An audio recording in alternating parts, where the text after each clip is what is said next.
There he is, the host of Off the Mound on the Marquee Sports Network, our buddy Ryan Dempster. So, Dempy, at what point did you regret having Millar on as a guest? At no point, Rosie. He's the best. He's the best interview in baseball. That's why you guys host the best interview in baseball. He's unbelievable. It was so great having him on, sharing stories. I wish I still had the 1-5 jersey behind me, the one where I dodged the Oriole Magic. But yeah, Kevin, thank you very much for coming on Off the Mound. You were incredible. I had to take it down. I had a big guest this week that we're getting ready to air on Friday. So.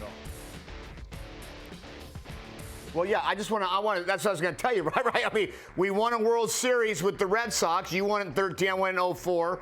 We played together with the Marlins, and then you kind of had an Orioles jersey, so I didn't understand that part of it. Can we get a champ jersey up there or anything? That's the only one you've signed for me. You gave me a Red Sox jersey from the playoffs, but it's unsigned. I only have that. I thought it was either going to be that or a Blue Jay jersey, so I was really lucky the Oriole one. I love the quote. I carried you longer than your mother. So great. And then not only you signed a Kevin Millar 1-5, but you actually wrote 1-5 underneath too. So just in case I missed the number. Yeah. Well, Dempy, speaking of 1-5, you actually introduced him as the real 1-5. So did Dustin Pedroia get a little ticked off at you and text you about that? He was a little mad, but he's fine now because now they got that IPA laser show up there in the Northeast. So I'm sure he's getting royalties off of that, and he's made more money in his career, so he's plenty fine where he's at. You know, he knows that Kevin is the real 1-5, and that Kevin was nice enough to let him borrow that jersey before they retired it up there in Beantown. All right. Well, I'm gonna do the whole late night host sort of thing and say, well, you've got a big guest coming up on your show this week. Tell us a little bit about him, and you brought a clip.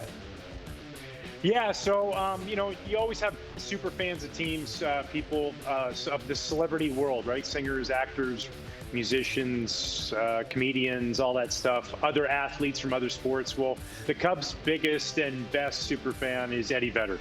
So this week on Off the Mound, we have Pearl Jam frontman Eddie Vedder, who joined us for an incredible show. We're actually talking right now about putting it into a two-part show because we got that much time with him, and it was a ton of quality stuff. And I asked him about his relationship with past Cubs, former guys like Jose Cardinal, and he told this really great story about Ernie Banks and Eddie's childhood gloves. So here it is, right here, Rosie.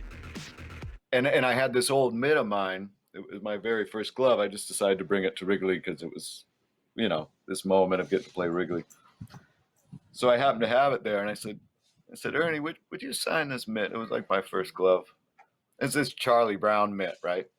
It's Charlie Brown, you know, that old. Yeah. Because I'm old. And so he signed it, but he put it on. He don't know. Now, this is a great glove. Now, this is how gloves should be. There is love in this glove. And then da-da-da.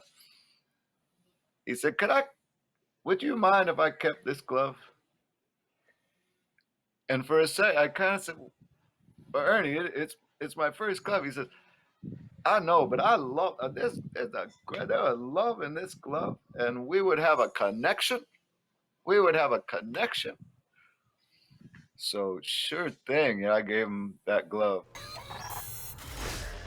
You know, incredible, unbelievable stuff. And then, you know, like he said to me, like, here's the, you know, one of the biggest rock stars of our generation. And he was so impressed. And he said, can you imagine growing up being a kid and Ernie Banks one day down the road was going to ask you for your glove? He just was so great. And the stories he was telling about so many different things. So I'm really looking forward to the show on Friday after opening day, after the first Cubs game. It was just great of him to give us the time. We had a blast, man. The guy's, he's a legend. I always say he's the coolest dude in the world because he's so cool he doesn't even know he is Eddie Vedder. That's the coolest thing about it. It's a great story. I do want to say something, though.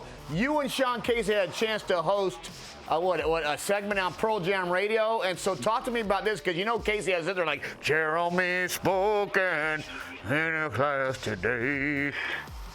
He was unbelievable. I don't know what was more fun or more of a pleasure was the fact that I got to host, you know, at Pearl Jam Radio, me and Case, you know, here we are, two MLB Network analysts, and here we get to do this chore where we think we're going to be the next Howard Stern.